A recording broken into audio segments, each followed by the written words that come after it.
forever. Glory to you, Lord. Then Jesus and his disciples arrived at the country of the Gerasenes, which is opposite of Galilee. As he stepped out on land, a man of the city who had demons met him. For a long time he had worn no clothes, and he did not live in a house but in the tombs. When he saw Jesus, he fell down before him and shouted at the top of his voice, "What have you to do with me, Jesus, Son of the Most High God? I beg you, do not torment me." For Jesus had commanded the unclean spirit to come out of the man. For many times it had seized him. He was kept under guard and bound with chains and shackles, but he would break the bonds and be driven by the demon into the wilds. Jesus then asked him, "What is your name?" And he said, "Legion," for many demons had entered him, and they begged him not to order them to go back into the abyss. Now there on a hillside a large herd of swine was feeding, and the demons begged Jesus to let them enter these, so he gave them permission. Then the demons came out of the man and entered the swine, and the herd rushed down the steep bank into the lake and were drowned. When the swineherds saw what had happened, they ran off and told it in the city and in the country. Then people came out to see what had happened, and when they came to Jesus, they found the man from whom the demons had gone sitting at the feet of Jesus, clothed and in his right mind. And they were afraid. Those who had seen it told them how the one who had been possessed by demons had been healed. Then all the people of the surrounding country of the Gerasenes asked Jesus to leave them, for they were seized with great fear. So Jesus got into the boat and returned, and the man from whom the demons had gone begged that he might be with him. But Jesus sent him away, saying, "Return to your home and declare how much God has done for you." So the man went away, proclaiming throughout the city how much Jesus had done for him. This is the gospel of the Lord. Praise to you, Lord Christ. Please be seated.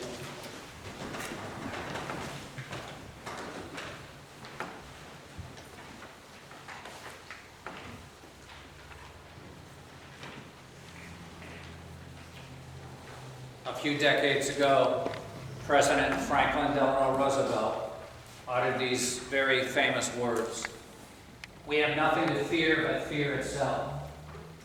It was during a time of great war and great uncertainty in the world, and people needed reassurance, they needed hope. The same was true in the time of Jesus.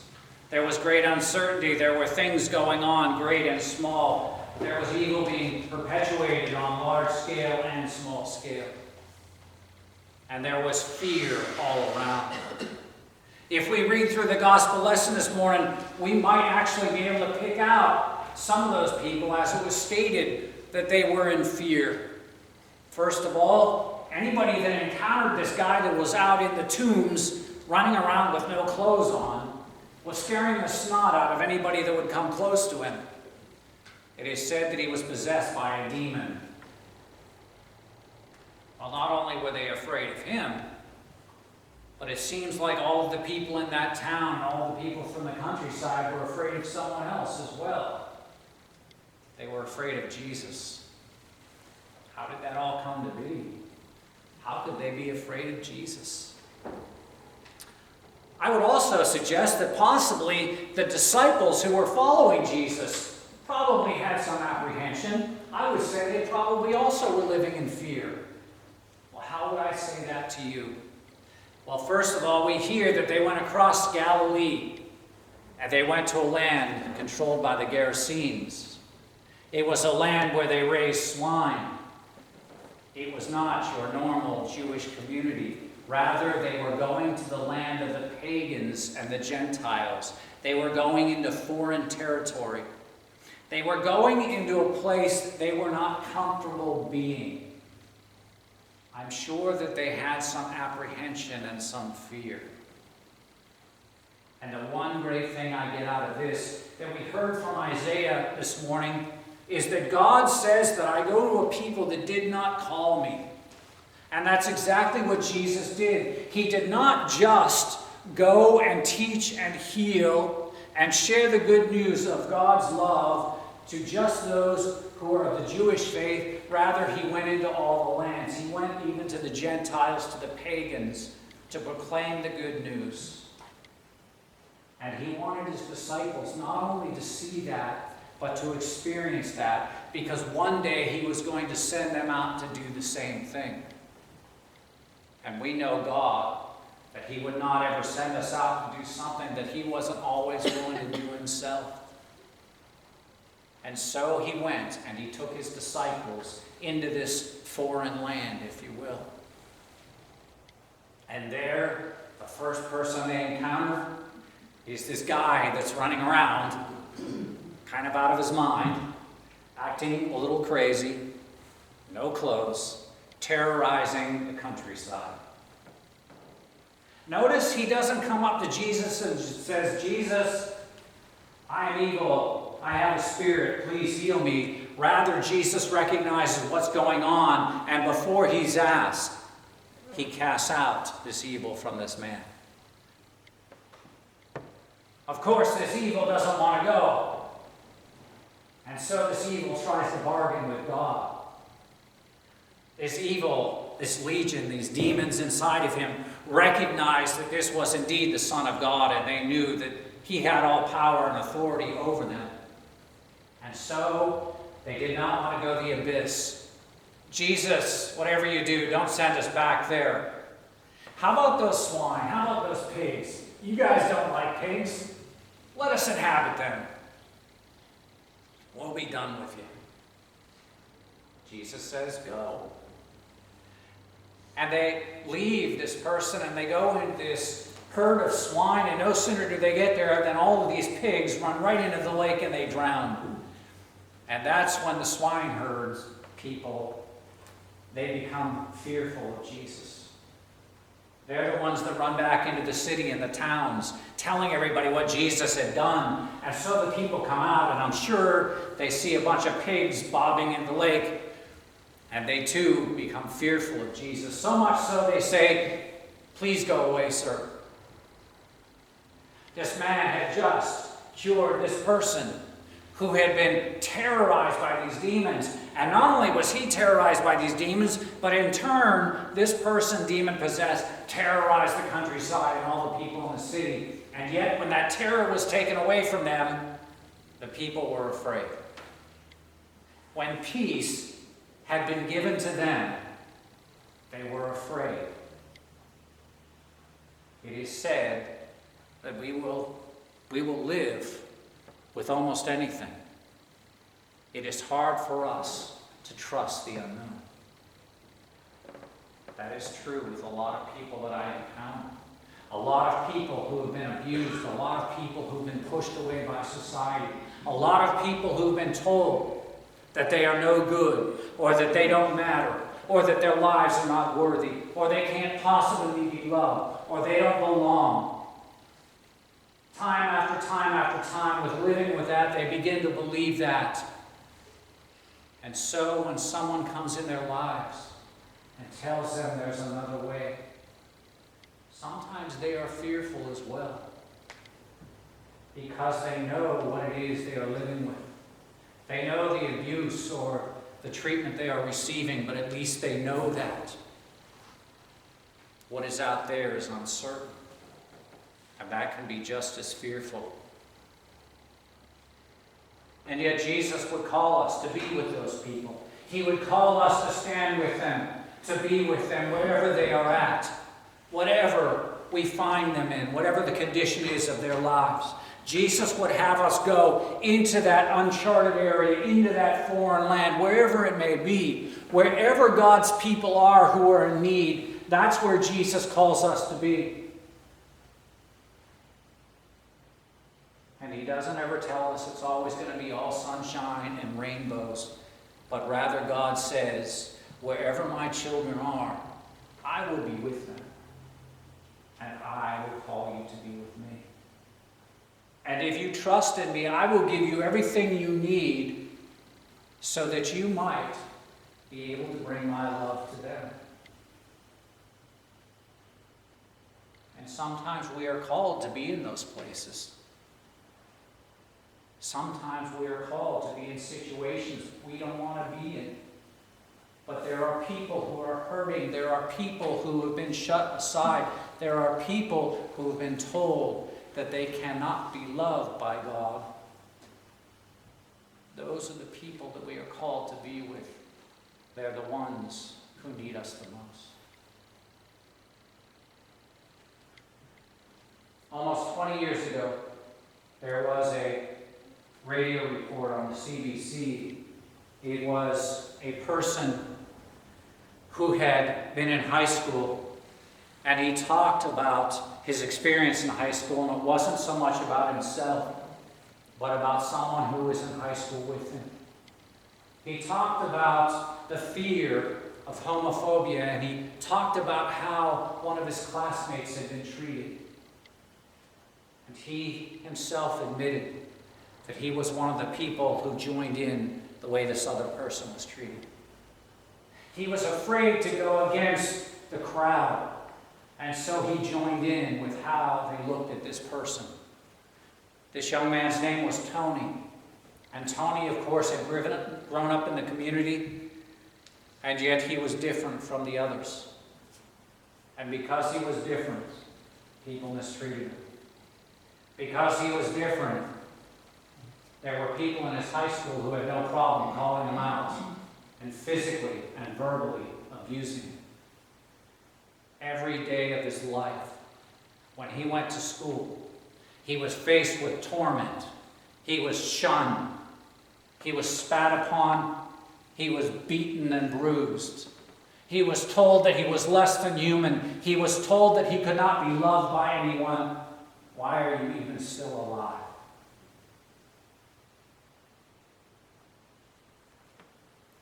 And then one day, Tony was no longer in school. After a few days, this young man, who said that the torment of seeing Tony when he looked in his eyes, even though he was the one who was taunting him, and even though he was at times the one who would strike him, he said that the look in his eyes pierced his soul. And so he went to Tony's house to see where he was at. And there he met his father at the door. His father had gone out for a walk in the woods. And there in the woods he saw Tony hanging from a tree. And a few days after that, as he was cleaning out Tony's room, he found a note.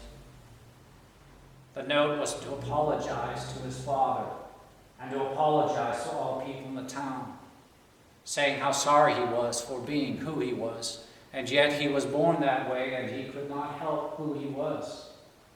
He apologized to anybody that he offended. And he apologized to all of his classmates for making them feel so dirty and so awkward for being around him.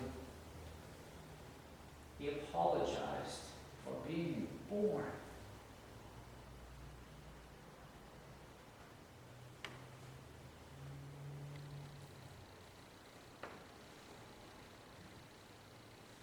This young man knew the wrong that had been done.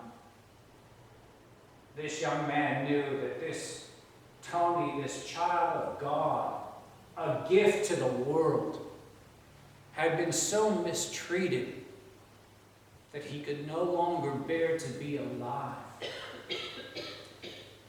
And that maybe, just maybe, if somebody would have had the courage to stand with him instead of standing against him, if somebody would have had the strength of faith to stand with Tony and say, you know what, you are different, but you are indeed a child of God, and you are loved by God, and so that means that I love you too. Maybe, just maybe, things would have turned out differently.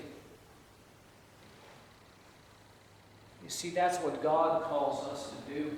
Sometimes it's not the most popular thing to do, but it is the right thing to do. There are people all in our community throughout the areas that we live that have to deal with abuse, that have to deal with things that they should not have to deal with, and yet they do every day of their lives because they've been mistreated and told they don't matter. And God calls us into the world to stand with them and tell them they do matter. That nobody should deserve this type of punishment. Nobody should be abused by anyone else, especially not somebody with authority or power, especially not a trusted person like a priest or a pastor or a nun or a teacher or anybody else. Nobody should be abused or disrespected by a spouse or anyone else, because that is not how God called us to be. Rather, God called us to be a people of love, a people of mercy, a people of grace. That God calls us to be with those who are being abused, who are being disrespected, who are hurting in ways that we cannot even imagine. And that God calls us to stand with them, to be their strength, to be there when they need us the most, to sit with them quietly, to put our arms around them, to let them know they matter. They matter to God and they matter to us. It doesn't matter where they come from. It doesn't matter their background. It doesn't matter except that they are a child of God. And as a child of God, they deserve to be loved. They deserve to know that they are part of our community and that they are welcomed into our lives. That is what our Lord and Savior did. He cut against the grain. He did things that nobody expected him to do. Why would he do that? Because he wanted us to know the depth and the length and the breadth of God's love, and that all people were deserving of God's love. Because in reality, none of us deserve it. All of us are sinful and we fall short. And if God only came for the good, he would have come for none of us. But because his love is so vast, he came for all of us who are imperfect, all of us who sin, all of us who turn away. And if God can love us, he certainly can love the whole world. And if God can love the whole world, then we should be able to do as well. God went into an unfamiliar place. He went into a place that, yes, could be full of danger and evil, and yet there he went. He did so in obedience to the will of God. He did so for the love of God's creation. I know a lot of people live in fear, but as disciples of Jesus Christ, we have no fear. That we walk with God. A God who can still the storm, a God who can cast out demons, a God who stood up against all the evil the world had to offer, and he was victorious over that evil. And so when we walk with God, we have nothing to fear. And in the face of evil, we may stand up and give praise and thanksgiving to God our Father, God the Son, and God the Holy Spirit. That we know that whatever may happen, God will see us through. And that if we are doing what we are called to be doing, we have nothing to worry about. As a matter of fact, the worst thing that we could do as disciples of Christ is nothing at all. Let us go and do as our Lord and Savior has commanded us. Let us live and love as God has already loved us. Let us share this good news and let us share our lives with all the world.